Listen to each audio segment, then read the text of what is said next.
Hello, this is Shan, Chandrasekar, welcoming you to another delightful part of our programming. We've featured some of the finest of people who are great achievers from different parts of the world. We're very happy to feature a fine young lady today who's part of Isha Foundation as a great volunteer and a teacher.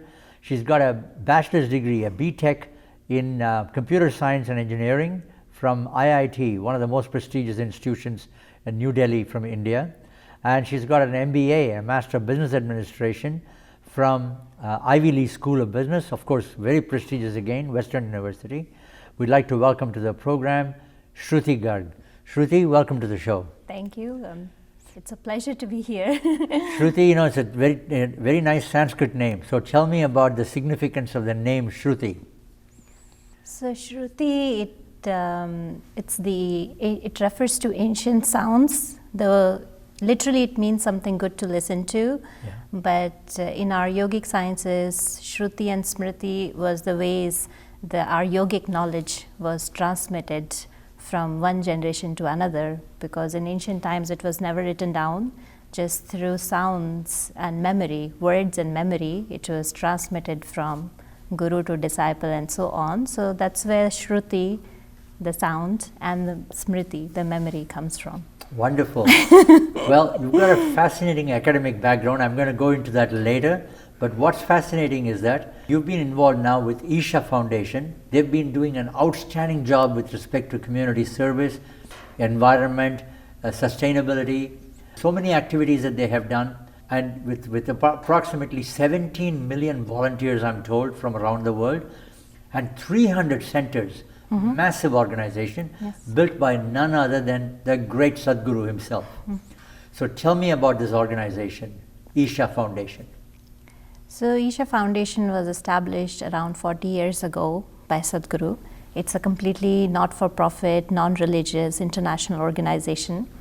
And though there is a variety of social and environmental projects that Isha Foundation is associated with, you would have heard Sadhguru recently started Safe Soil movement, and there's been many other movements to address our social and ecological problems. But at the core of what Isha Foundation offers is really tools for well-being from ancient yogic sciences, the scientific knowledge that's there in our culture since millions of years, since the time of Adi Yogi, the first yogi, it's been there. So really bringing and transmitting and making it available to more and more people for overall well-being, not just physical, mental, but overall inner well-being. That's the core of what this foundation offers. Wow. You know, there's so many forms of yoga in India. What is the specialty about Isha Foundation and its yogic principles?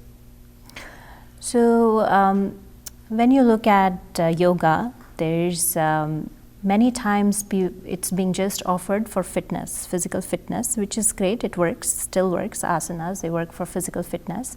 But yoga is not just about fitness.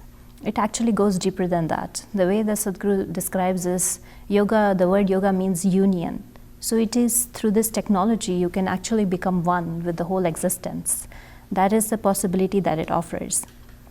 So when it was offered by Adi Yogi, the first yogi, who is referred to as Shiva in our culture, that's how they transmitted it. And then through Saptarishi, Agastya Muni, who came to southern India, he transmitted it. But when it was taken to masses, a simpler form of things were offered because it was being given to masses. For example, Surya Namaskar, all these things were just offered to masses. Because when you look at the practices that Sadhguru is offering, it needs a proper technique. It needs a proper someone who is trained to do it, and it also needs a guru, someone who can transmit that, who can initiate people into it. So only if that is present, we can offer the kriyas and yogic kriyas, which work not just on the level of the body, but they work on the very core of the creator that's within you. They function at that level. So for that you need a guru, and you need proper training and proper transmission.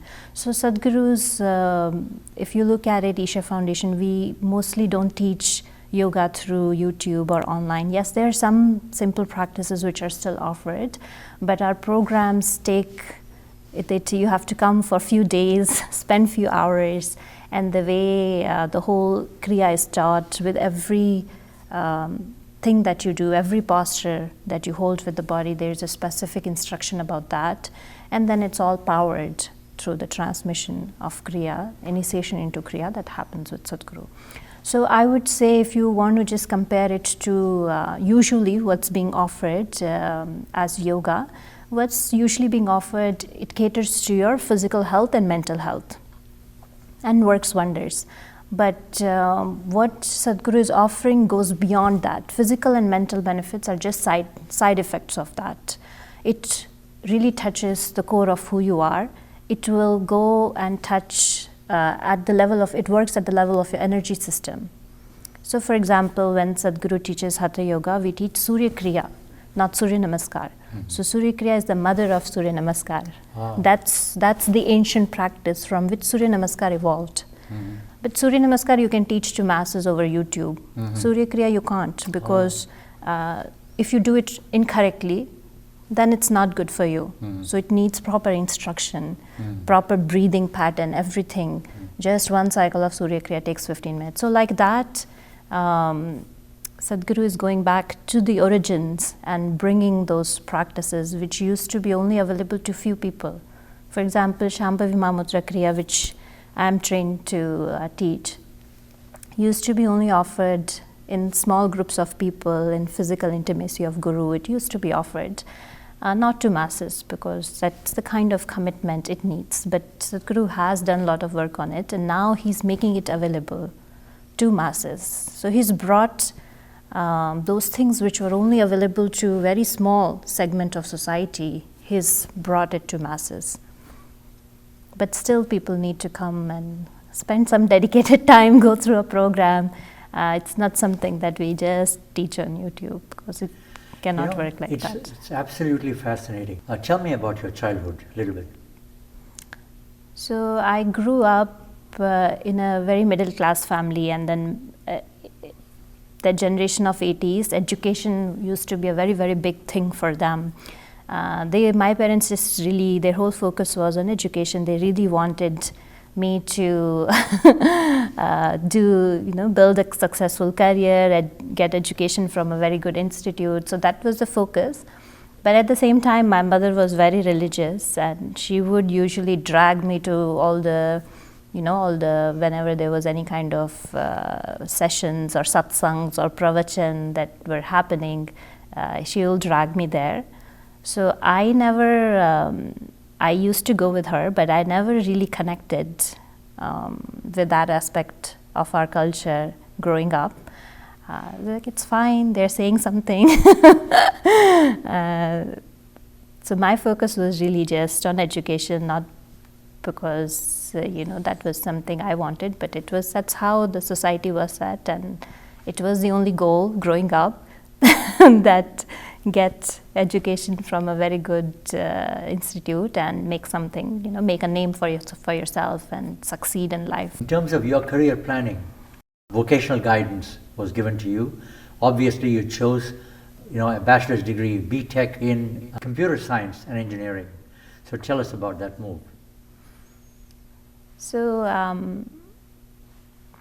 I would say that growing up, there was not much choice as such, because I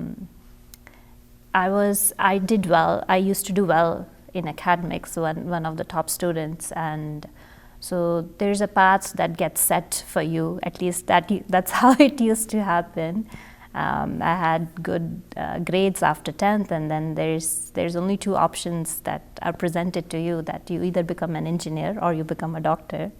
And I said, okay, I don't like the sight of blood, so I'm going for engineering. So then parents said, okay, engineering means then it has to be IIT, nothing less than that. And they put me in a coaching, and I excelled, and I got a very good rank. And because I had a good rank, naturally, you're supposed to then take the first the discipline that's in most demand, which used to be computer science engineering at that time. So that's how I ended up being there, not really as a conscious choice, but just because I did well, and that's the path that society in a way made for me. At that time in your life, when you were doing computer science and engineering, you followed pure science. I bet you probably never dreamt that one day you would end up with inner engineering and exploring what inner engineering is all about. Yes, I have looked at all kinds of external science, all kinds of external engineering, and I never found something that was truly valuable as a human being. So I went to Singapore and I explored life, went around all over Southeast Asia. And you were with Barclays Bank in Singapore. I was with Barclays. And that you were in equities market, again, it's very vibrant, and fast-paced, Yeah, it was, and I enjoyed working there. Yeah. But like I said, never, again, I explored all that, but it didn't hit me as, okay, this is something I just want to dedicate my life in. Yes, it was all good and I excelled there, but it never touched me very deeply that, okay, this is what I want to do, or, this is how I want to succeed, I want to make a career out of it. So I said, no, there has to be more to life. So then that brought me to MBA. I said, okay, MBA will give me a good exposure of everything that's out there. Maybe I don't know everything. Maybe I need to know everything. That's when I'll know finally that, okay, this thing is worth doing in life. So I found myself in an MBA program, and I didn't want to go again study in India. Very prestigious, Ivy School. Yeah. I mean, business, one of the most prestigious in the world. Yeah, so I got in, I came to Canada, and it was a very good program. And that was the reason why you came to Canada?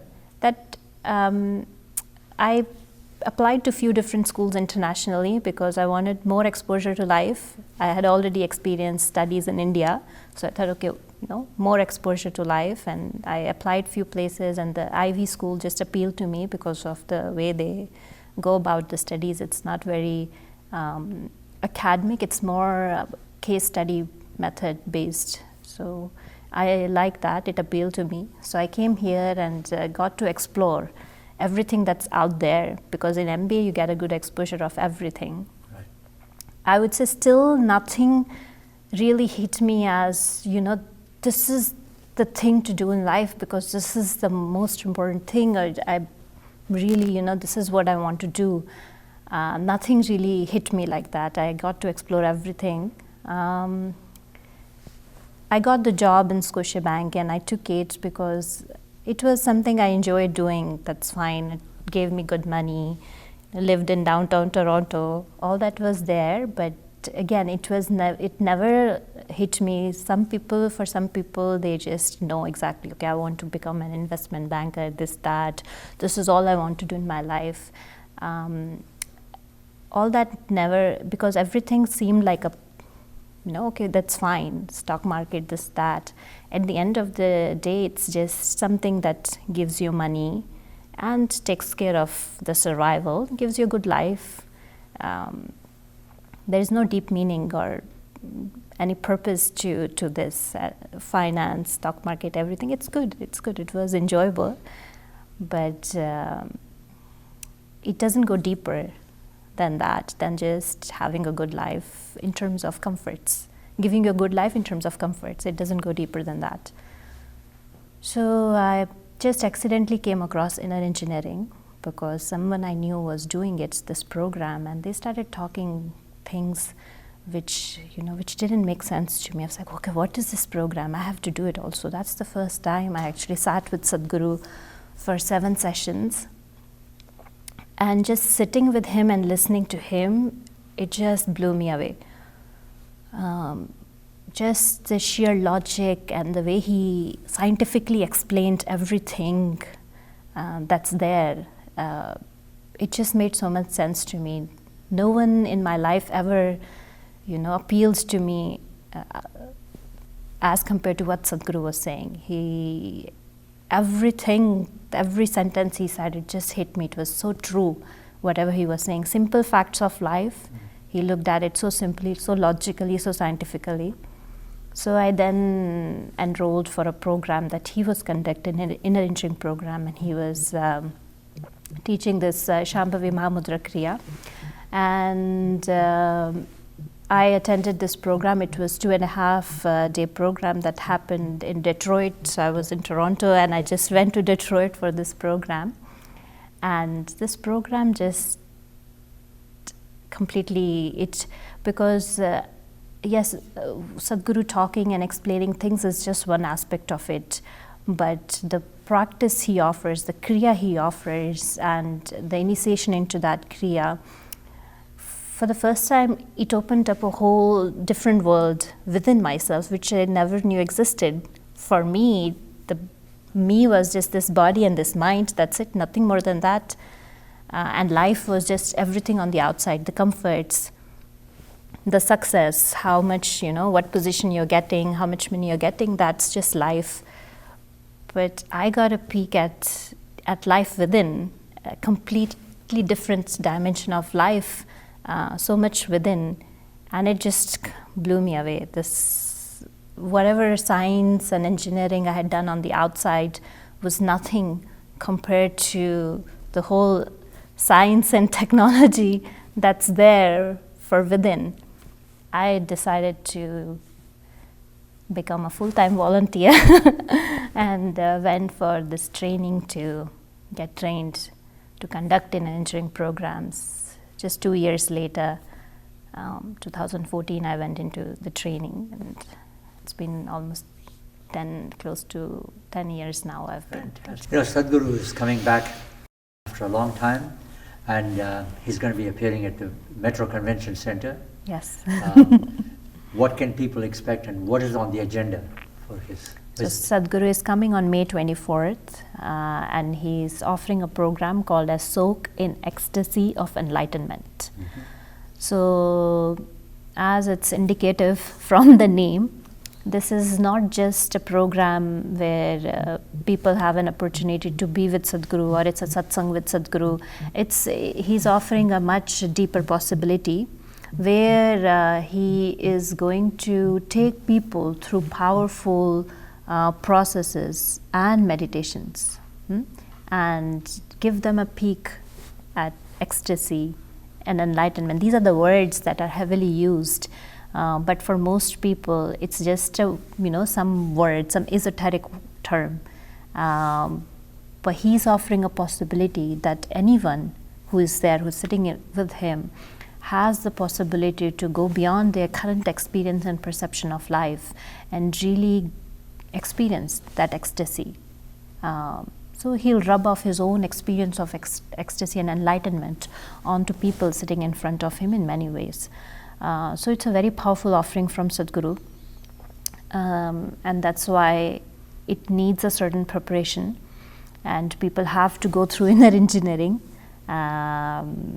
and learn Shambhavi Mahamudra Kriya before they go and sit with Sadhguru in a program like this. It will be a day-long program, almost 9 hours with Sadhguru, where they'll have this opportunity to really at least get a peek of this, of something more within themselves, at a dimension of life which maybe they've just heard, which almost seems, okay, how can someone experience bliss within themselves? That almost seems like too good to be true. So he's offering this possibility for people to experience this. And they have to go through inner engineering to even be able to experience this. That's why the system needs a certain preparation. So you first go through inner engineering, then you come for this possibility with Sadhguru. So it's a very, very unique possibility, because someone like Sadhguru, who has who is an enlightened master himself and has complete mastery over life, to be able to be in his physical presence and being able to go through this kind of a program with him is a very rare opportunity. It's almost after 5 years, 6 years that Sadhguru is coming back to Toronto, And he's offered inner engineering programs, he's offered other things, but this is not something he has ever offered before in North America. And we don't know if he'll offer something like this ever again here. So for people here in Toronto, it's a very significant opportunity. I would even say once in a lifetime opportunity to sit with a master like that and have an opportunity to go on this inner journey within themselves. Now, because inner engineering is needed for people to do that, that's why we are bringing some inner engineering in-person programs to Toronto. We've been actually doing a wave here in Toronto where we brought quite a few inner engineering in-person programs. We've already done quite a few in different cities. We have still 4 or 5 left where we are going to each of these different cities: Brampton, Oakville, downtown Toronto, Scarborough, London, Kitchener. We are going there and offering inner engineering in person, because we don't want people to miss this opportunity of being with Sadhguru and going through a program like this. So yes, people can always do inner engineering online, but those people who want to just do it in person over this weekend time with an instructor, get that personalized one-on-one support and someone to just handhold them through this inner engineering. We are bringing these programs to Toronto. It's a very special offering that we are doing in Toronto, and that's why I've been here. So we'll be doing these programs till mid-April. That's when our last program is. And then people will still have opportunity to do it online. There will be 1 or 2 online Step 7. Like I said, Step 7 happens live. A few opportunities before the program. And then they'll have this opportunity when Sadhguru comes in person, May 24th, to go through this day-long, purely experiential program. He's not going to teach any practice. It's just experiential. Wonderful. God bless you, and keep up the great work you're doing. It's such a pleasure having you in the program with us. This is the first time you're visiting our studio here at ATN. I think it's really wonderful because here in Canada, people from India, South Asia, and they are trying to stay in touch with their roots. There's always this struggle that parents have: how will our kids stay in touch? So you're bringing a platform for people to be connected. And from what I learned today, your programming is not just about bringing the entertainment, but you're bringing a lot of other things, community events, and even bringing us today, speaking about inner engineering, yoga. So there's a big difference to, you're not just looking at television as entertainment, but really as a means to reach out to our youth and be a part of their journey in growing up in a meaningful manner. That's what I felt. So thank you for inviting us today. It was a pleasure speaking to you and all the audience that are listening to us today. And we hope we'll see you when Sadhguru is here. For sure. And we hope we'll see you with Sadhguru here in our studio as well. That's our dream. So we'll work on it. I know he's extremely busy, but amidst his extraordinarily busy schedule, where there is will, there is way. So great to see you.